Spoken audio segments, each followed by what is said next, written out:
नमस्कार, मेरा नाम मनोज मलयानिल है और इस समय मेरे साथ एक खास मेहमान मौजूद हैं जो अभी हाल ही में जो संपन्न हुआ है लोकसभा चुनाव, उसमें जीतकर बक्सर लोकसभा संसदीय सीट से चुनाव जीतकर आए हैं। इन्होंने वहां पर भारतीय जनता पार्टी के उम्मीदवार मिथिलेश तिवारी को हराया और राष्ट्रीय जनता दल आरजेडी के जो 4 सांसद चुनकर आए हैं उनमें से एक हैं सुधाकर सिंह। तो सुधाकर जी, आपका बहुत बहुत स्वागत है और आप सांसद बने तो हम लोग की तरफ से बहुत बहुत बधाई। और आपने अभी अभी जो है वो सांसदी की सदस्यता जो है वो उसका शपथ ग्रहण जो है हासिल किया। तो कैसा महसूस हो रहा है? पहला सवाल तो यही होगा। निश्चित रूप से पहली बार आप लोकसभा में चुनकर आए हैं। संसदीय राजनीति में पिछले 3.5 सालों से मैं हूँ, तो दोनों के मुद्दे ज़रूर अलग हैं, लेकिन काम करने के तरीके एक हैं। विधानसभा और लोकसभा के काम करने के तरीके एक हैं। दोनों के मुद्दे थोड़ा अलग हैं। राष्ट्रीय मुद्दे और राज्य के मुद्दे अलग होते हैं, तो कोई विशेष अंतर नहीं है हमारे लिए काम को लेकर के, या इस काम को लेकर के मैं कोई नया नहीं हूँ। यह सही है कि भारतीय संसद का एक सदस्य होने के नाते हम लोग देश के किसी भी कोने के सवाल को उठा सकते हैं और ले सकते हैं, लेकिन चूँकि राज्य बिहार है हमारा, तो हम लोगों का फोकस ज़्यादा बिहार को लेकर रहेगा। स्वाभाविक, क्योंकि उसके विकास को लेकर के, उसके पृष्ठभूमि को लेकर के जहाँ से हम लोग आए हैं, तो उसको लेकर के हम लोग प्रमुखता से उस सवाल को लेकर जाएंगे। दर्शकों को हम ये बता दें कि सुधाकर जी नीतीश कुमार और आरजेडी की जो सरकार बनी थी, करीब 17 महीने की जो सरकार चली थी, उसमें एक लंबे समय तक जो है ये कृषि मंत्री थे और बहुत ही बेबाक और बहुत ही बेखौफ बेलौस होकर ये अपनी बात रखते हैं। कृषि मंत्री रहते हुए एक तरह से इन्होंने अपनी ही सरकार के खिलाफ मोर्चा खोल दिया था और किसान से जुड़े जो मुद्दे हैं उसको लेकर ये बहुत ही जो है वो सेंसिटिव हैं, बहुत संवेदनशील हैं और लगातार सवाल उठाते रहे हैं। तो मैं ये उम्मीद करता हूँ कि अभी हम लोग के साथ सुधाकर जी न्यूज़ रूम में जगह जगह उनको हम दिखाएंगे और जो बात उस दरमियान जो हम बातचीत करेंगे उसमें उसी अंदाज में ये बेखौफ बेलौस होकर जो है और एकदम फ्री अंदाज में बात करते हैं, उसी अंदाज में बात करेंगे। तो ये बताइए कि निश्चित रूप से बक्सर से आप चुन के आए हैं, तो बक्सर की जो जनता है उनकी एक खास उम्मीद होगी। वहाँ से पहले एक बड़े सांसद हुआ करते थे, मंत्री भी थे, तो निश्चित रूप से उनकी उम्मीदें होंगी। तो कोई एक दबाव भी रहता है, हालांकि अभी तो चुन के आए हैं, तो अभी तो 5 साल का पूरा वक्त जो है सामने है। देखिए, दबाव जो है वो सेल्फ है। जो हम लोग काम कर रहे हैं, राज्य के स्तर पे जो काम कर रहे थे, उसको देश के स्तर पे काम को ले जाना है। तुलनात्मक रूप से देखें तो कोई काम पूर्ववर्ती सांसद ने उस इलाके में काम नहीं किया था कि जिसकी कोई तुलना हो, लेकिन लोगों की उम्मीद तो है कि उनसे थोड़ा बेहतर हो, और इसके चलते हम लोगों को चुना। और उनसे कई मामलों में देखें तो कोई ऐसा विषय नहीं कि उनके चलते मुझे करना है, लेकिन जब हम छोटे से एक क्षेत्र के भीतर, जैसे रामगढ़ जो विधानसभा मेरा बक्सर संसदीय क्षेत्र के भीतर जो है, उसमें हमने जो काम किया है, तो उसकी तुलना दूसरे विधानसभा के लोग करते हैं कि अगर उस स्तर पे भी हमारा काम हो जाए तो हम लोग अन्यों के मुकाबले बेहतर कर सकते हैं। ये जो आप देख रहे हैं, इस बीच में मैं ये आपको टोक रहा हूँ थोड़ा सा, ये पूरा न्यूज़ रूम है और जो बिहार झारखंड का जो हमारा चैनल है न्यूज़ 18 का, वो यहीं से उसका मुख्यालय है, यहीं से जो है वो चलता है, संचालन यहीं से होता है। ये हमारा असाइनमेंट है, यानी कि जो आप लोग जो कुछ कहते हैं और देश दुनिया में जितनी भी खबरें होती है सबसे पहले यहीं आती है और फिर यहीं से खबरों को आगे बढ़ाया जाता है। और ये सोशल मीडिया की टीम है। तो इस मामले में जो हम लोग बोलते रहते हैं फील्ड में, क्षेत्र में जी, तो हम लोगों को लगता है कि ये तो बहुत आसान काम है कि कैमरा वाला एक सामने है, लेकिन यहाँ आने के बाद तो ये लगा कि एक तो पूरी इंडस्ट्री जैसे चलती है वैसे है और काफ़ी पेचीदा काम है। तो एक आपका तो परिचय है ही आपका बेहद पुराना। ये जी अमितेश जी हमारे रिपोर्टर हैं। समय से हाँ, पुराने दिल्ली संवाददाता। जब से आते हैं हम लोग तो एक मीडिया मैन के चलते ही नहीं, लेकिन एक सामान्य बिहार के भी हैं और हम लोग तो बैठते ही रहते हैं। कई अवसरों पे तो हम कहते भी कोई ज़रूरी नहीं है कि खबर हो इसीलिए मिले, ऐसे भी मिले बिहार को लेकर के। आप कुछ पूछना चाहेंगे? जी बिल्कुल, अब जरूर कहेंगे सुधाकर जी से कि पहले बोलने में थोड़ी सी आपको संकोच होता था जब जेडीयू आरजेडी की सरकार चलती थी, कृषि मंत्री से जब आपने इस्तीफा दिया था, लेकिन अब जेडीयू आरजेडी एक साथ नहीं है, तो ऐसे में बोलना आपके लिए कितना सहज होगा, खासतौर से नीतीश जी की पॉलिसी को लेकर के, कृषि मंत्रालय और किसानों से जुड़े हुए मुद्दों को लेकर के आप लोग काफ़ी सजग रहे हैं, काफ़ी इस पर मुखर रहे हैं। मुद्दों के आधार पे मेरी सहजता असहजता कभी दलीय सीमाओं में नहीं रहा।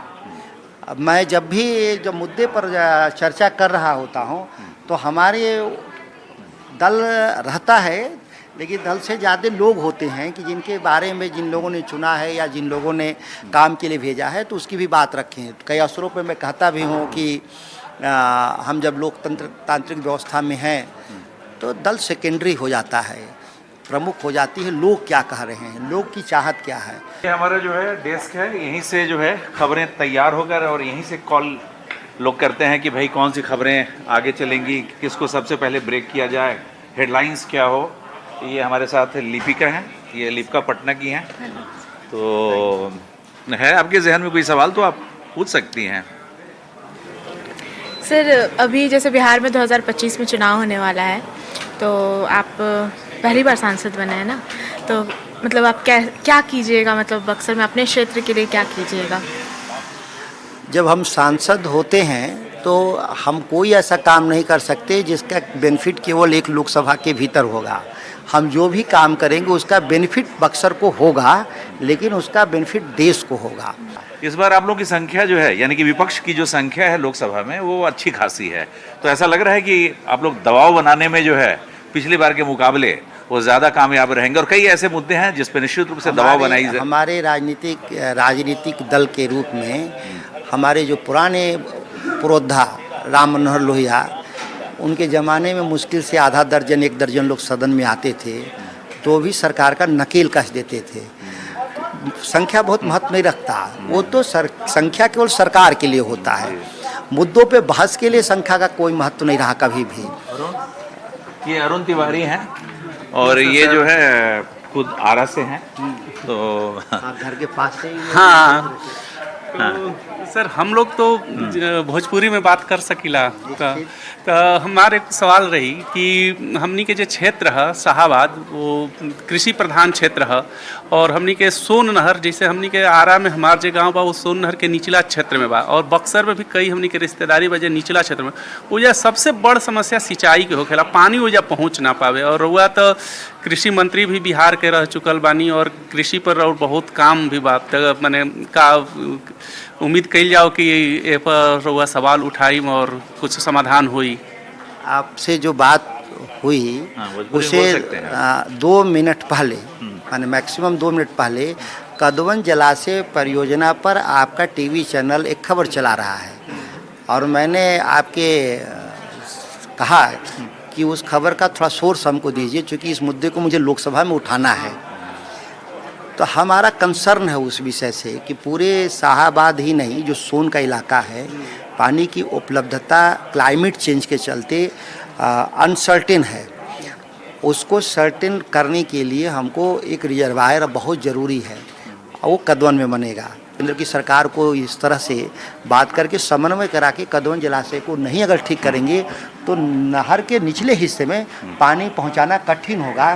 क्लाइमेट चेंज के चलते पानी की उपलब्धता घटी है, एक बड़ी चिंता का विषय है, और ये देश स्तर पे हुआ है और उस इलाके का ज़्यादा प्रभाव है इस पर। जी ज़्यादा प्रभाव है यहाँ पे। और इस रूम में भी आप आइए कुछ लोगों से। ये शिप्रा झा हैं, ये न्यूज़ पढ़ती हैं, एंकर हैं, प्रेजेंटर हैं, आप होंगे शिप्रा। बिहार से ही हैं? जी जी बिल्कुल, मैं बिहार के भागलपुर से हूँ और सबसे पहले तो आपको ढेर सारी बधाइयाँ, शुभकामनाएं कि आप जीत कर आए हैं। ये देखा भी है और उसके लिए ही आप थोड़े पॉपुलर भी उस वक्त हुए थे जब आपके कई सारे बयान सामने आ रहे थे। कृषि रोड मैप का आपने विरोध किया था बिहार में स्पेशली। तो मैं लेकिन बहुत बार ऐसा हम देखते हैं और सुनते हैं कि जो लोग हैं वो कहते हैं कि सांसद जी तो चुनाव जीतते हैं फिर चले जाते हैं, 5 साल तक दिखते ही नहीं है। इस भ्रम को आप कैसे ठीक करेंगे और क्या लगता है कि आप वहाँ तक पहुँच चुके हैं? एक बात है कि हमारा तो क्षेत्र भारत है ना, हम भारतीय संसद के सदस्य हैं। हमारा कंस्टिट्यूंसी बक्सर है लेकिन भारतीय संसद के सदस्य हैं। हमारा दिखना इस देश के किसी भी कोने में काम करते हुए वो मेरा कार्य का हिस्सा है।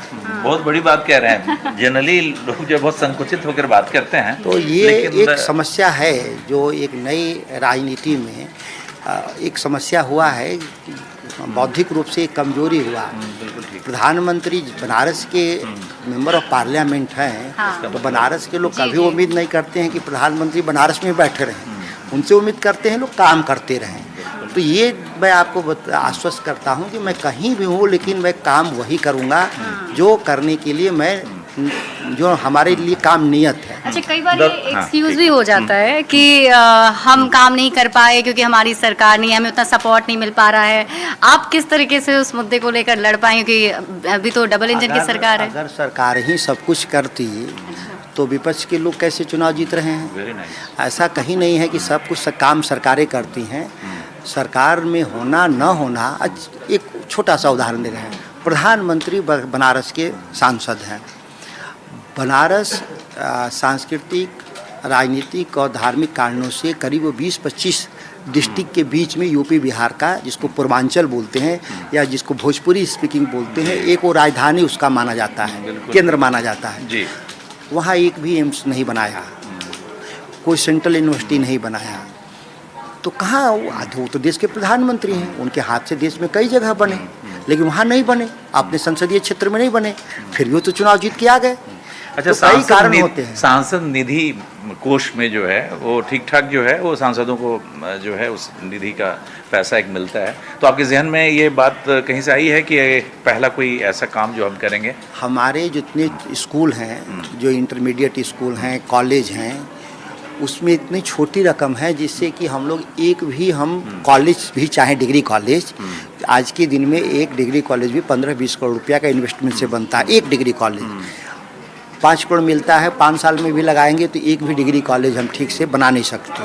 तो निधि बहुत छोटी है, लेकिन हमारे लिखने से या हमारे सवाल उठाने से कई काम होता है। शिक्षा में भी जो है सुधाकर जी की बहुत दिलचस्पी है कृषि के अलावा। आपको बता दें, दर्शकों को शायद पता हो, और कि ये दिल्ली यूनिवर्सिटी के छात्र संघ के अध्यक्ष का चुनाव भी जो है वो लड़ चुके हैं, मेरे ख्याल से 94 में ना। 94 में लड़े थे चुनाव हम लोग। कॉलेज में हम लोग दिल्ली यूनिवर्सिटी में थे तो यहाँ चुनाव लड़े थे प्रेसिडेंट का। तो हमारी पढ़ाई लिखाई जिस परिप्रेक्ष्य में हुआ है, तो हम लोगों के जहन में रहता है कि इस तरह का क्यों नहीं दिल्ली के बाहर भी होना चाहिए या बिहार जैसे राज्य में ज़रूर होना चाहिए। कि हम लोग दिल्ली आते हैं, उसमें आने जाने का खर्चा, यहाँ फ़ी या रहने का खर्चा बहुत है, तो क्यों नहीं। और पूरे दिल्ली यूनिवर्सिटी को देखें तो 5 लाख छात्र होंगे, 5 लाख में से करीब 1.5 लाख बिहार के छात्र हैं। तो ये 1.5 लाख लोग वहीं पढ़ते बिहार में, तो उनके लिए उस राज्य का जो एक महत्वपूर्ण संसाधन, जो पैसे जो दूसरे राज्य में जा रहे हैं, तो उसका रुकता। दूसरा ये है कि उससे जो बाहर, राज्य के बाहर जा रहे हैं लोग पढ़ने लिखने के लिए, वो वापस नहीं आ रहे हैं। तो हमारे लिए ब्रेन ड्रेन है बिहार के लिए। ये कभी भारत के लिए भी कहा जाता था कि यहाँ से लोग पढ़ बड़ी के समस्या चले जाते है, हैं। बिल्कुल बड़ी समस्या है। वैसे दर्शकों को हम ये भी बताएं कि, और एक जानकारी दे दें कि सुधाकर जी जो है वो एक बड़े राजनीतिक पिता के बेटे हैं। इनके पिता जगदानंद सिंह उनका नाम है, सब लोग जानते हैं बिहार में। राष्ट्रीय जनता दल के कई दशकों से नेता हैं और प्रदेश अध्यक्ष हैं। तो क्या दबाव भी आप महसूस करते हैं? हालांकि वो 85 साल की उम्र में भी बेहद सक्रिय हैं। देखिए, एक पिता के तौर पे, एक गार्जियन के तौर पे और पार्टी के अध्यक्ष के तौर पे शुभी उनके डायरेक्ट सर्विलेंस में हम लोग रहते हैं। तो ये दबाव रहता है और ये कभी भी रहेगा। एक ऐसा रिश्ता है जो कभी समाप्त नहीं होता। जो सर प्रेजेंट एक कर रहे हैं। सवाल मेरा बस यही होगा कि अभी संसद सत्र की शुरुआत हुई है और स्पीकर को लेकर भी आप लोगों की तरफ से बहुत विवाद चल रहा है, तो इस विवाद को उठाने की क्या वजह है? क्योंकि आज़ादी के बाद ये पहली बार ऐसा हुआ है कि संसद में अब चुनाव हो रहे हैं अध्यक्ष पद को लेकर। अगर आप आज़ादी के बाद से लेकर अब तक की जब चर्चा कर रही हैं, मतलब आप 75 सालों के लोकतंत्र के विकास क्रम को आप चर्चा कर रही हैं, तो इस बात को आपको भी नहीं भूलना चाहिए कि इस परंपरागत रूप से स्पीकर पद सत्तारूढ़ दल के पास रहता था और उपाध्यक्ष का पद, डिप्टी स्पीकर का पोस्ट विपक्ष के पास होता था। लेकिन जो सरकार में अभी जो देश में केंद्र में जो सरकार बैठे हैं, इतने अहमन्य हैं लोग कि वो विपक्ष के लिए कोई स्पेस नहीं देना चाहते राजनीति के लिए काम करने के लिए। यह दुखद है। लोकतंत्र में बहुमत से सरकारें बनती हैं, लेकिन लोकतंत्र और कानून चलता है सर्वानुमति से। तो विपक्ष एक बड़े विपक्ष के रूप में हमसे सहमति नहीं लेना, यह दुखद है। यह लोकतंत्र इससे कमज़ोर हुआ है। मैं एनडीए गठबंधन की बात करें तो क्योंकि उनकी संख्या बहुत ज़्यादा है, तो मुझे नहीं लगता कि विपक्ष की तरफ से के सुरेश का जो नाम लिया गया है, उनकी तरफ से नामांकन जो दाखिल किया गया है, क्या आपको लगता है कि वो जीत पाएंगे? आपका राजनीतिक सवाल है। मैं एक संख्या बल पे नहीं जाना चाहता। संख्या बल का केवल महत्व सरकार के बनाने में और बहुमत तक है। सरकार को चलाने की जो पद्धति है लोकतांत्रिक व्यवस्था में, वो सर्वानुमति की तरफ जाता है। विपक्ष उसका एक सरकार का हिस्सा माना जाता है। विपक्ष कोई विपक्ष नहीं, वो भी एक सरकार का हिस्सा माना जाता है। ये भी हो रही है कि चिराग पासवान जो है, उन्होंने कहा है कि जो के सुरेश है ना, जो तो सुरेश जी को जो इंडिया अलायंस ने लोकसभा स्पीकर का उम्मीदवार बनाया है, इसके पीछे भी जो है एक दलित राजनीति जो है, वो एक सिंबॉलिक राजनीति जो है वो विपक्ष कर रहा है।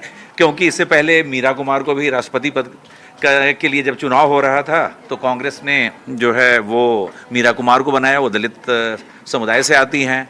लेकिन ये सब सिंबॉलिक है। दलितों को जो है ऐसे मौक़ों पर लाते हैं और उन्हें पता होता है कि चुनाव में जीत मिलेगी नहीं, उसके बाद भी जो है। तो आपको क्या लग रहा है? देखिए, मैं चिराग पासवान उम्र में मेरे से बहुत छोटे हैं, पद में बड़े हो सकते हैं, दुखद बात वो कर रहे हैं।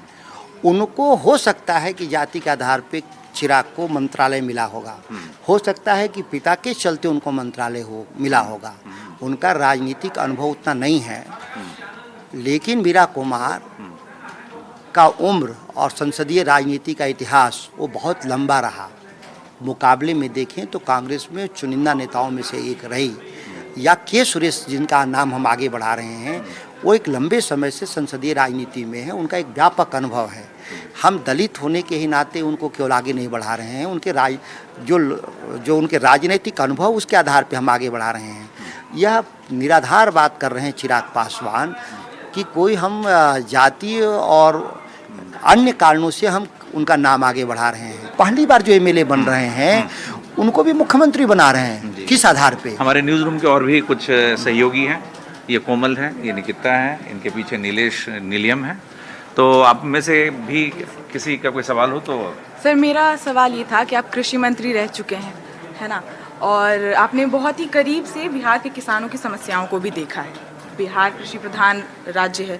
आपको क्या लगता है कि अभी तक में सबसे बड़ी समस्या क्या है और उसके समाधान के लिए आपका या आपकी पार्टी का रोड मैप क्या है? मेरा किसानों से बेहद करीब रिश्ता इस देश के सभी क्षेत्रों में। आप जिस भी राज्य का आप जानती होंगी, उस राज्य के किसानों की क्या उनकी समस्या है, मुझे उससे अवगत हैं। बिहार की तो किसानों की समस्या से अवगत हैं। कमोबेश देश स्तर पे सबसे बड़ी समस्या है किसानों की न्यूनतम आमदनी का सवाल। इस पर कोई भी सरकार या 75 सालों में काम नहीं हुआ कि न्यूनतम उनकी आमदनी सुनिश्चित करने के लिए कोई कानून बनाए या उसकी एक व्यवस्था बनाए। आप देखते होंगे उद्योगों के लिए मिनिमम MRP की बात होती है, मैक्सिमम रिटेल प्राइस। हमारे यहाँ मिनिमम का भी गारंटी नहीं है।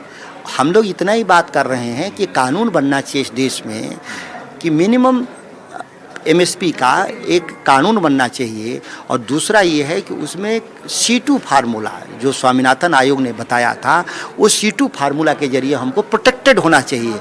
अभी A2 के जरिए हम प्रोटेक्टेड हैं, वो भी A2 मिल नहीं रहा। सर मेरा सवाल ये है कि बिहार क्योंकि कृषि प्रधान राज्य है, तो वहीं के जो युवा नेता हैं चिराग पासवान, वो ये हमेशा बिहारी अस्मिता की बात करते हैं और उसके साथ ही साथ उन्होंने एक अपना ब्लूप्रिंट कह लीजिए या फिर प्लान कह लीजिए जो उन्होंने शेयर किया था कि वहाँ पे मखाना का जो उत्पाद होता है वो काफ़ी अच्छा होता है, तो वहाँ पे हम इंडस्ट्री सेटअप कर सकते हैं, तो इससे वहाँ के किसानों को भी फ़ायदा होगा, वहाँ पे जॉब्स भी आएंगी, डेवलपमेंट भी होगा। इस पर आपका क्या विचार है? देखिए, एक बढ़िया आइडिया है कि बिहार के कृषि क्षेत्र को विकसित करने की ज़रूरत है और उसके लिए कोई रोड मैप उनके पास है तो बेहतर बात है। लेकिन जहां आज की बात है तो इसी विभाग के मंत्री हैं, food processing department, food ministry, अगर वो काम नहीं करेंगे, चूँकि अभी 25 में चुनाव होना है विधानसभा का, तो चिराग पासवान जी इस बात को याद रखिए कि आप एक राजनीतिक दल के तौर पे मुद्दे सही उठाए और अब केंद्र में मंत्री हैं इसी विभाग के। अगर आप काम को डिलीवर नहीं करेंगे तो लोग बिहार में पूछेंगे सवाल। हम तो इतनी बात कर रहे हैं कि जो पिछड़ गए हैं उनको भी आगे लाना होगा और एक राष्ट्र के रूप में इस बात की चिंता होनी चाहिए, खासतौर से हम लोग तो जो कास्ट बेस्ड सेंसस है, जाति आधारित जो सेंसस है, जनगणना है, इसका मुद्दा आप संसद में भी उठाएंगे जो राष्ट्रीय स्तर पे? देखिए, ये इंडिया गठबंधन का अपने घोषित लक्ष्यों में से एक बड़ा लक्ष्य है। जो हमारी जो गारंटियां हैं इंडिया गठबंधन की, उन गारंटियों में ये जिक्र है इन विषयों को। हम सरकार नहीं है कि हम इसको लागू कर सकते, लेकिन इस विषयों पर चर्चा होगी पार्लियामेंट के भीतर भी। और मैंने कहा सर्वानुमति है, ये नहीं है कि कोई राजनीतिक दल और कोई नेता कह दे कि इससे हम असहमत नहीं है। एक आखिरी सवाल जी आपके पास अगर हो, छोटा सवाल। हाँ, छोटा सवाल कि सुधाकर जी, आप पहली बार सांसद बने हैं, इससे पहले आप विधायक थे रामगढ़ से, अभी विधायक से आपने हाल में इस्तीफा भी दिया है, तो अब चर्चा हो रही है कि आपके छोटे भाई को वहाँ से चुनाव लड़ाया जाएगा, तो आपको क्या लगता है कि परिवार से, आपके परिवार के किसी को टिकट मिले या किसी कार्यकर्ता को वहाँ से दिया जाए? राष्ट्रीय जनता दल के राष्ट्रीय अध्यक्ष तय करते हैं कि कौन चुनाव लड़ेगा, कौन चुनाव नहीं लड़ेगा। हमको भी टिकट अगर लोगों ने दिया तो हमारे काम को देख के दिया और जिस उम्मीद के साथ दिया उसको हमने पूरा भी किया। 40 में से हम 4 जीते राष्ट्रीय जनता दल। तो ये कोई महत्व नहीं रखता कि हम परिवार के बाहर के लोग को भी टिकट देते हैं, परिवार के भीतर को भी देते हैं, लेकिन वो राष्ट्रीय अध्यक्ष तय करते हैं। जो भी आएगा उसको हम लोग मदद करते हैं। और ये नहीं कि केवल राष्ट्रीय जनता दल, आप देखिए एनडीए में जिस चिराग पासवान की आप चर्चा कर रहे हैं, डॉक्टर संजय जायसवाल हो गए, रविशंकर प्रसाद हो गए, शिवेश राम हो गए, जैसे 13 लोग सांसद का चुनाव लड़ रहे थे एनडीए की तरफ से। उसमें से कई कामयाब भी हुए, कई चुनाव भी हारे। तो ये कोई आज के दिन में, मैंने कहा कि ये कोई डिफ्रेंशिएट नहीं कर पाइएगा किसी भी राजनीतिक दल को कि वो परिवार के आधार पे टिकट दिया कि मेरिट के आधार पे टिकट दिया, लेकिन टिकट ही देने तक का अधिकार है किसी को। जिताने का अधिकार तो जनता को है। के पास जनता वो अपने राइट का इस्तेमाल करती है, भक्तों को हरा देती है चुनाव। राहुल गांधी चुनाव हार गए थे अमेठी से, जिस सीट से वो लोग परंपरागत रूप से चुनाव जीत रहे थे। तो एक सवाल आपका बहुत जायज़ है, लेकिन इस सवाल का जवाब है कि राष्ट्रीय अध्यक्ष ही तय करेंगे क्या करेंगे नहीं करेंगे। तो दोस्तों, दर्शकों, साथियों, आपने देखा हमारे साथ तमाम तरह के जो सवाल थे, उन सवालों पर हमने जो है सुधाकर जी से बातचीत की। सुधाकर जी नवनिर्वाचित सांसद हैं और ये सारी बातचीत आपने देखी न्यूज़ 18 बिहार झारखंड का जो ये न्यूज़ रूम है उसके भीतर। और हमारे जो साथी हैं, सहयोगी हैं, उनके भी सवाल थे, उन सभी सवालों का इन्होंने जवाब दिया। तो ये सिलसिला आगे भी जारी रहेगा, क्योंकि बिहार के 40 और झारखंड के 14 यानी 54 लोकसभा की जो सीटें हैं, वहाँ से जो बिहार और झारखंड के जो सांसद आए हैं, उनमें से बारी बारी से हमारी कोशिश होगी कि उन सांसदों से आपका हम परिचय कराएं और उनसे जो है काफ़ी कुछ सवाल पूछें, आपके सवाल पूछें, और ये हम जानने की कोशिश करेंगे कि आपके मुद्दों को वो किस तरह संसद में उठाएंगे। तो अभी के लिए बस इतना ही। आगे आप देखते रहिए न्यूज़ 18 बिहार झारखंड।